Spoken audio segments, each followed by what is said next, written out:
I'm Deborah Pepino. My maiden surname was Deborah Fernandez.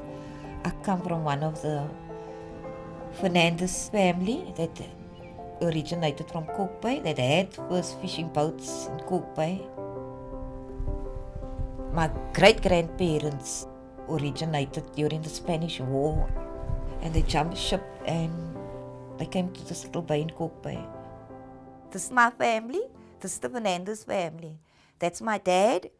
That's his sister Mary, his brother Cyril. This is my father's youngest brother, the only brother he saved. That's a brother he swam with for 18 hours, and he was called the Sardine King. Storm came, and I know the other two crew members and the three brothers, they drowned. And my father and the youngest brother was the only one that survived. And then my dad and this younger brother bought 2 trawling boats, and they became the first pioneers to trawl pilchards in Southwest Africa. My name is Jacobus Vagenpoel. I've got a kitten top here. I'm 83 years old. I've lived in Kalk Bay all my life. I've been a fisherman for over 40 years. And I'm retired now.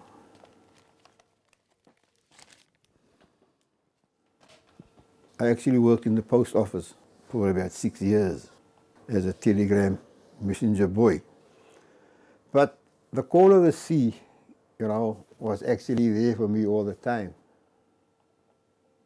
So eventually my father said to her, listen, if he wants to go to sea, let him go to sea.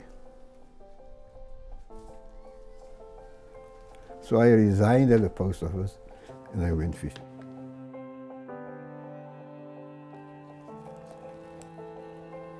You would perhaps fall in love with a girl from the Pepino family or from the Fernandez family. You know, you just couldn't marry any girl because she must adapt. There she is, my late wife with my 2 daughters, my eldest daughter and the second eldest. So you got to understand the fisherman's way of life, which wasn't an easy life. And that is why most of the Kalk Bay boys, they would marry Kalk Bay girls.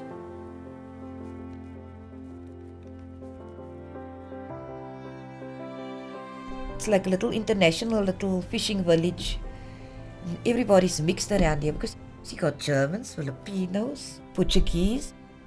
My grandmother was Irish. Her name was Lydia English. And my grandfather was Spanish, Filipino, something. My daughter looks very much like my husband, Filipino, but then my second eldest son looks more Italian. I don't know, but somewhere along the line, some Jewish blood came out there because I'm very attracted to Jews and very attracted to Jewish music.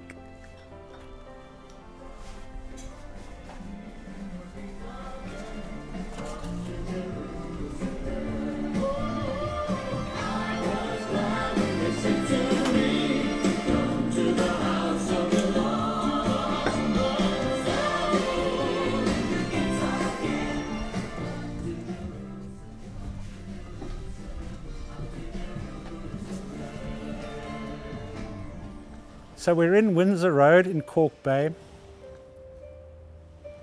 It's the sort of spine of the village of Kalk Bay. Coming up the road, you had Kalan, the cobbler. You had the blacksmith and farrier. A lot of the people lived at the bottom of the road, the fishing community, particularly on the left, which is called Fisherman's Cove. As a child, I remember lying in bed, you know, and I would hear the boots of fishermen going down the road, you know. They got out terribly early, you know, 4 o'clock, maybe even sometimes earlier. There'd be a loud knocking at the door. Are you awake? Mr. Jennings next door. That I remember, and a lot of people used to fish a lot off the harbour wall. The mackerel would be piled up like, you know, 3 feet high. Kalk Bay was a fishing community. It's always been a fishing community. Everybody knew each other. Everybody looked out for each other. We had Catholic fishermen, we had Muslim fishermen, we had Anglicans, and we respect each other's faith. And at the end of the day, really and truly, we all believe in one God. Apparently, as the sun would come up, all the fishermen always used to wear caps, and they kind of doff their caps, you know, as a token to God, you know. And as fishermen, you've got to depend on God because your whole life is in His hands. Being a fisherman's wife, you really need to be really tough. Yeah, make some coffee then. Then I go down, see what's happening. Time for work. My husband gets up 2 o'clock in the morning and he leaves at 3:30. The time, 3:10. Oh. Okay. I normally get up to making coffee.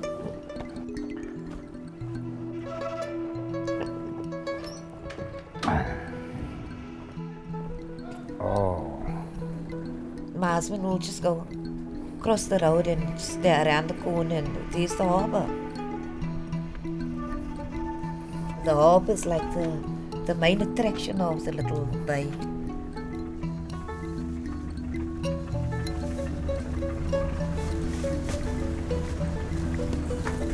Oh. Did you buy anything? Yeah. Yeah. How much? Yeah. Come early up.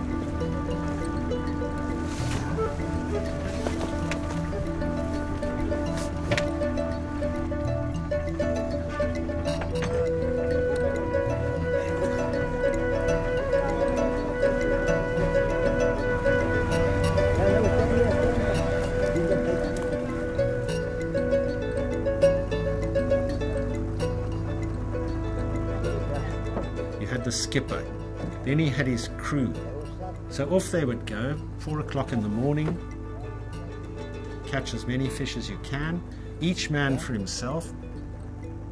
So you had your skipper, who obviously was an individual, respected, tough.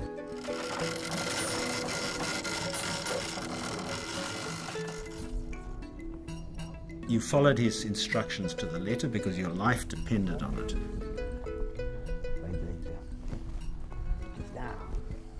The only criteria was who was the best skipper. In other words, who could catch the most fish.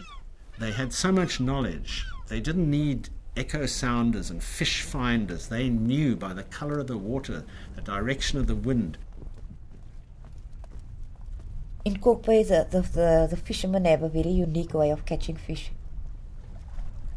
You're actually using your line, catching it one by one. You must be a very strong fisherman in your hands. You're using a hook and you're using bait. It's not just throwing a net into the water.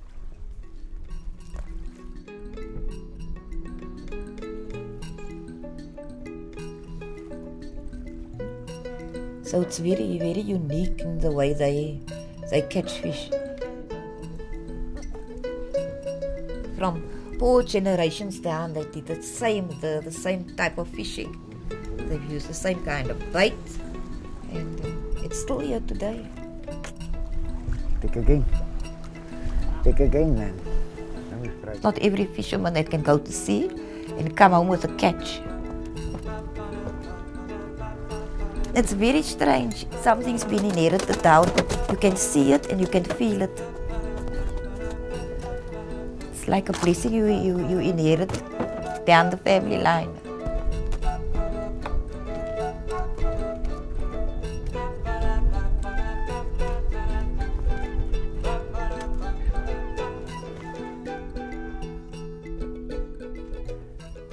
When you are out at sea, then you really can see the majesty of creation. We had a storm here in Falls Bay. A whole week the wind was blowing, the waves was coming over that harbour.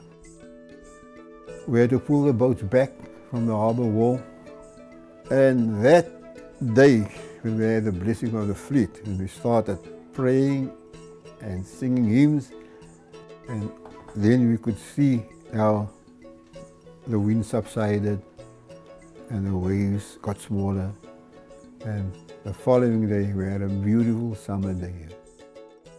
I think they had a very deep sense of mystery, of the wonder of the world around him. This hymn seemed to strike a chord in the fishermen, and I think it comes from many years ago. It's what's called a mission hymn. Well, the refrain goes, "Brightly beams our Father's mercy from his lighthouse evermore, but to us he gives the keeping of the lights along the shore. Let the lower lights be burning, send a gleam across the wave. Some poor struggling, fainting seaman you may rescue, you may save." Their jobs is very dangerous. You see your husband coming in with waves that is like 3 meters high. And you would battle to get back home. And sometimes you could think to yourself, hey, will we make it? I know, for sure my husband normally comes home and tell me that, baby, you know, sometimes when the weather's rough and we're coming home, in my heart I was saying, Lord, I know you're taking me safe home.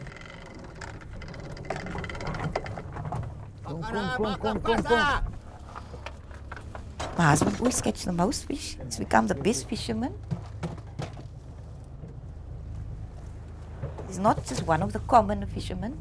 And even if the other fishermen catch nothing, he's always catching most.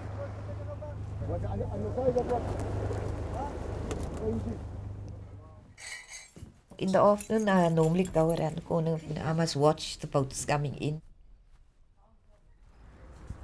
Now I can see there's the yellow boat coming in. You're just excited. What's your husband going to throw out of the boat then? What's the price of the fish? And it's like your mind is busy all on the fishing, everything that is fishing.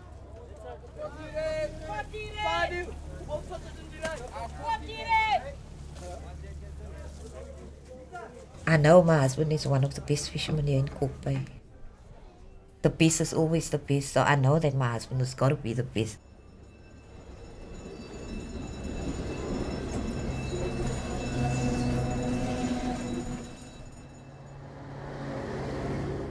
What did you catch? Oh, Nothing. Immediately when my husband comes home, the fish comes out of the bag, it's fresh fish, and it goes straight into the pan.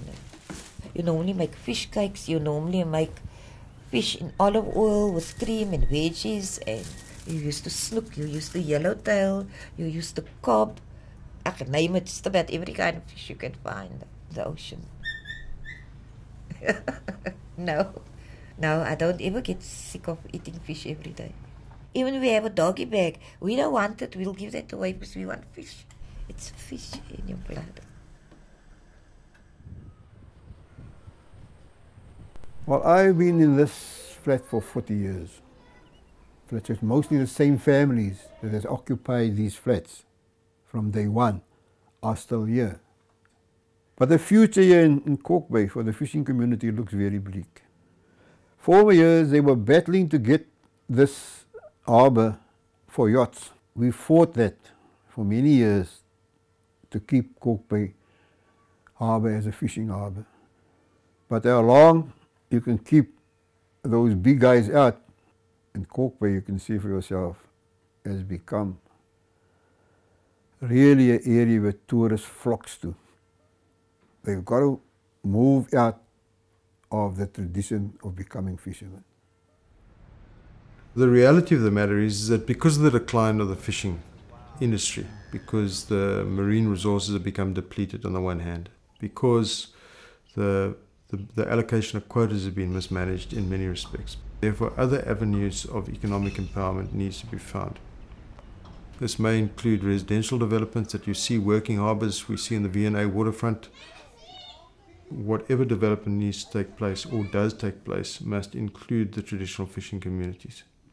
I think things change, you know, like you change and you get older and things change. And I think for me, and I can only speak for myself, I can't speak for anybody else, but, you know, to me, Kalk Bay has become a bit kind of not as it was. There's still a sense of community, but I'm quite envious of the fishing community because they've very much kept their traditions and their families and the same people still living there intact, more or less, you know. I can't imagine a Kalk Bay without that aspect of that fishing community, with this harbour, with the mountains, with the cobbled streets, with the sea. I think the saddest day will be if they ever start selling off their apartments, you know, because they had 10 years in which they couldn't sell, and now they can, and I'll be heartbroken the first one that sells, because that'll be the beginning of the end, you know. And I think a lot of Kalk Bay people feel that sense of belonging, because many times people say, why don't you just sell your house? And I say, well, where am I going to go? Fishing means everything to my family. I mean, you just can't change it. You just can't change something in an instant. If you lose the fisherman, if you lose the village, if you lose the boat, it's like losing part of your soul. It's like something is gone. It's always been a very outstanding village. But I'm quite happy the way a fisherman is.